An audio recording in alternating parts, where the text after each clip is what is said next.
Hey guys, it's Matty here from Tuckerboxdesign. I just wanted to do this tutorial really quickly.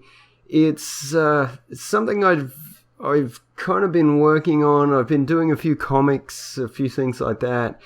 And I remember back to my first comic that I did, and when I first started, I tried to make everything just perfect, So if I had a scene with someone lining up at with a tray to get a tray of food, or with a tray of food, or whatever it was, I tried to make every scene, I was like, oh, okay, how do I draw someone with a tray of food in a lineup? And the biggest thing I realized after doing a couple of comics is you can allude to things without drawing exactly what it is you're trying to depict. So say, it can be anything. You can draw like a ceiling fan or something like that. There has to be one or two frames there that you draw. You can see the guys lining up or something like that.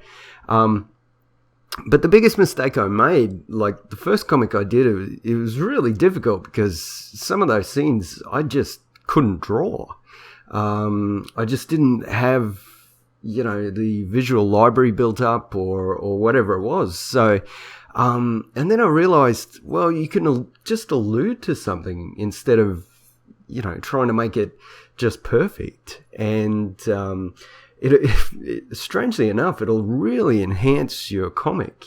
People, I think we've all, everyone's seen one of those TV shows or movies where you can't quite work out what's going on, and it just makes it fascinating. You just want to watch it all the more. So, that'd be my tip for this week is, do a comic if if you want to become a better artist. That, man, it really, really helps.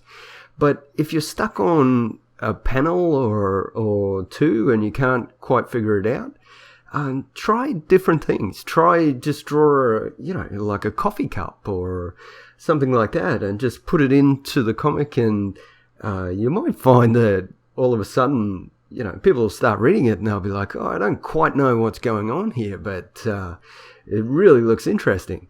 And then it really gets you off the hook too, because, as I say, there was some things I'd try to draw and I just couldn't do it.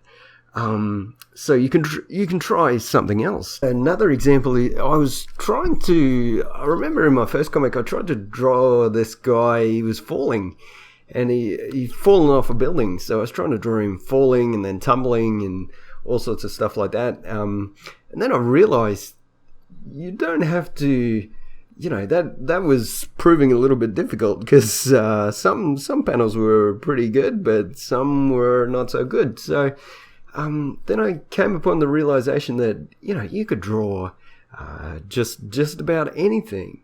You could draw like a window with the curtains splaying out to show someone, flying past the window or something like that.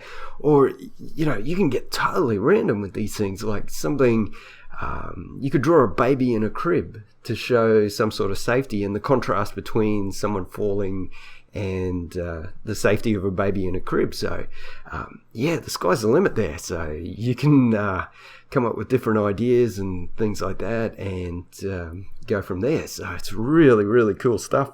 It's huge. Like, that really will help you.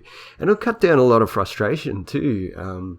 I think we all come across those things where we just can't get it just the way we want it, and it doesn't quite fit with the rest of the comic. So if you start thinking a little bit outside the box, you can say, okay, well, what can I draw that's different to what I'm trying to depict here? And the other cool thing is your words in your,